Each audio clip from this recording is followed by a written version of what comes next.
Bonjour et bienvenue dans cette séquence 4 du M51 Diagnostic forestier dédié à la pédologie. Nous allons travailler dans cette séquence sur la description du sol et en particulier sur la description des horizons minéraux. Donc nous allons commencer par aborder la notion d'horizon qui est l'unité de description. Un horizon est une couche de sol homogène. Donc on a ici un exemple d'horizon sur ce profil. C'est un horizon qui est homogène dans ses caractéristiques comme la couleur, ses composants ou encore son organisation. Un profil de sol, le terme que j'ai utilisé juste avant, est une coupe verticale d'un sol. On va donc retrouver l'ensemble du sol concerné par un profil avec ici un exemple composé de 3 horizons. Rappel, le sol est composé de 2 types d'éléments, les éléments organiques et les éléments minéraux. Il n'y a rien d'autre, c'est donc relativement simple. Nous allons nous consacrer maintenant à la différence entre deux horizons. Qu'est-ce qui fait qu'on a un ou plusieurs horizons? C'est qu'ils sont différents par une ou plusieurs caractéristiques. L'horizon 1 et l'horizon 2 présentent des différences, je mets entre parenthèses le S, nous verrons pourquoi, de couleur, de composition et d'organisation. Les caractéristiques chimiques peuvent également changer. On va utiliser le terme et ou pour dire tout simplement qu'une seule de ces différences peut suffire à différencier deux horizons, mais il peut également y en avoir plusieurs. Le plus marquant, c'est la différence de couleur, mais attention, dans certains cas, il peut y avoir la même couleur et une différence d'organisation. Ce seront donc bien deux horizons différents. L'épaisseur d'un horizon est variable, elle peut varier du centimètre au décimètre, et donc il faudra être très attentif quand on a deux horizons avec des échelles différentes superposées l'un sur l'autre. On commence toujours par décrire l'humus. Ce sera la première étape de description, nous verrons ça ultérieurement dans la séquence 5. Ensuite, pour les parties minérales qui nous intéressent aujourd'hui, nous allons travailler sur un tableau qui présente en ligne chaque horizon. On va donc avoir ici les horizons identifiés, 1, 2 et 3, que l'on va retrouver dans ce tableau avec les horizons 1, 2 et 3. Nous noterons évidemment leur épaisseur ou leur profondeur, et chaque colonne sera une caractéristique de chaque horizon. Donc ici, on va retrouver cette épaisseur, la couleur qu'on va pouvoir noter, et puis les trois petits points qui correspondent à différents éléments comme la texture, la structure, les pourcentages d'éléments grossiers, la présence de calcaire au sens strict de CaCO3, les excès d'eau et la qualification de la prospection racinaire. Donc on va avoir un tableau assez complet qui va présenter l'ensemble du profil en détail. On va commencer par parler de la description des horizons minéraux. Donc on va décrire les éléments minéraux du sol déjà en fonction de leur taille. Donc là on a un exemple d'éléments de matière minérale, un horizon uniquement constitué de matière minérale. Et donc on va faire ce qu'on appelle une analyse granulométrique, c'est-à-dire qu'on va reporter ce sol par fraction de taille. On aura donc les éléments grossiers, le sable, le limon et l'argile, et on donnera le pourcentage de ces trois derniers. Donc on va avoir ces éléments en éléments grossiers, et puis 40% dans cet exemple de sable, 40% de limon et 20% d'argile. Donc ça c'est l'analyse granulométrique. Elle vous donne la répartition d'un horizon par taille et en pourcentage. Les éléments grossiers dont on parlait tout à l'heure font plus de 2 mm. On en différencie trois familles, les graviers de 2 mm à 2 cm, les cailloux et les galets de 2 cm à 20 cm. On voit bien la différence entre les deux. Les galets sont arrondis alors les cailloux présenteront souvent des arêtes ou des formes qui ne sont pas liées au passage dans une rivière ou dans un fleuve. Et puis les 20 cm et plus qu'on appellera des blocs qui peuvent être présents dans le sol. Donc ça c'est pour les éléments grossiers. Et par opposition, nous allons avoir la terre fine qui fait moins de 2 mm, dans laquelle on différencie sable, limon et argile, avec dans le sable de 2 mm à 0,2 mm ce qu'on appelle le sable grossier, de 0,2 mm à 50 micromètres, c'est-à-dire 0,005 micromètres le sable fin,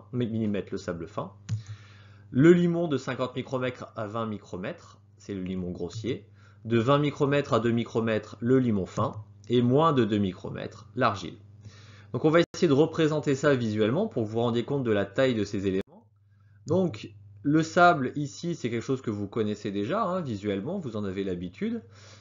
On a quelque chose qui est facile à reconnaître puisque ça crisse à l'oreille quand on le frotte entre les doigts à côté de son oreille.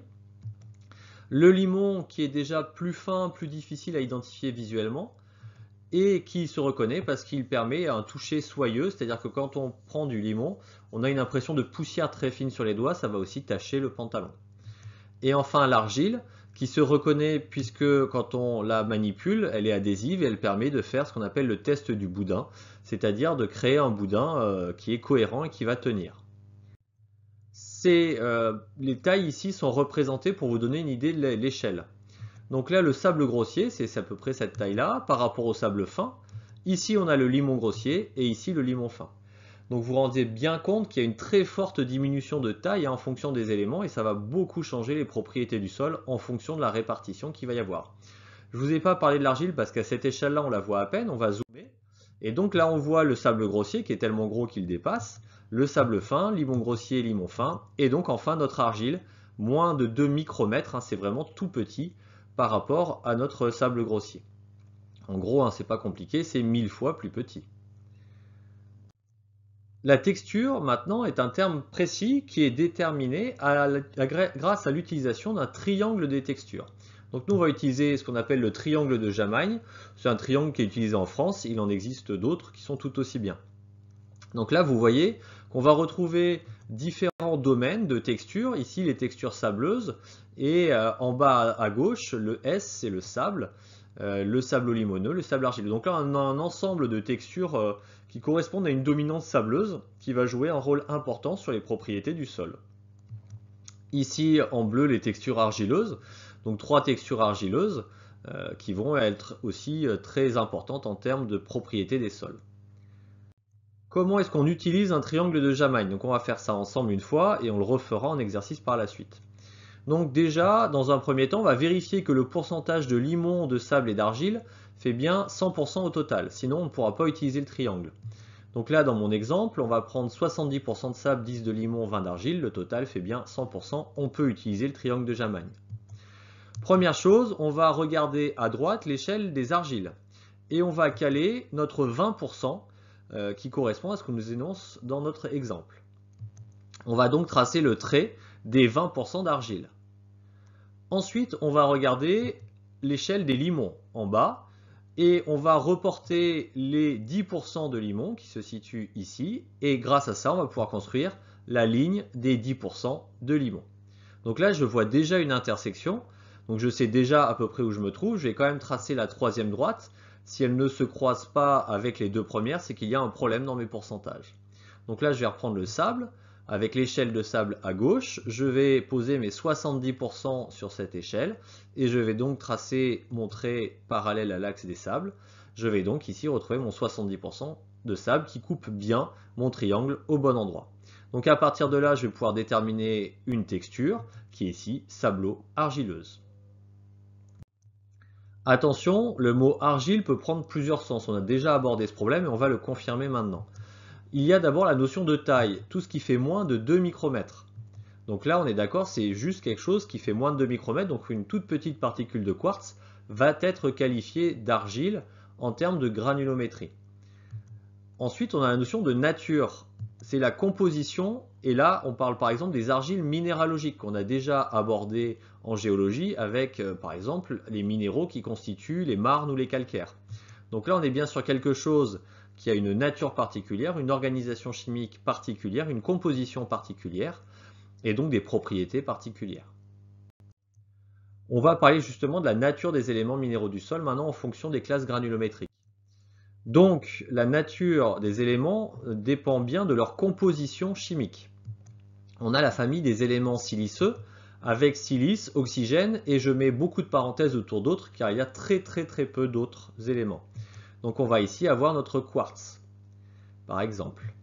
Les éléments silicatés, eux, sont composés de silice, oxygène, alumine et des autres, qui sont présents, pas en aussi grande quantité que silice et alumine, mais qui sont présents quand même. Donc là, on retrouve les milcates, feldspaths, minéraux argileux, on a déjà parlé de ces éléments précédemment. Enfin, on peut avoir des éléments calcaires qui sont composés donc de CaCO3. On voit bien qu'il y a des natures différentes et qu'il va donc y avoir des compositions différentes et donc des propriétés chimiques différentes. La richesse minérale du sol dépend de la nature des éléments minéraux du sol. Donc là, si je prends les éléments siliceux, il y a très peu d'éléments autres, donc on va avoir des problèmes de nutrition. A l'inverse, les éléments silicatés en général sont riches. Enfin, les éléments calcaires vont poser toute une série de contraintes, donc on verra qu'ils peuvent poser des soucis en particulier à certaines essences.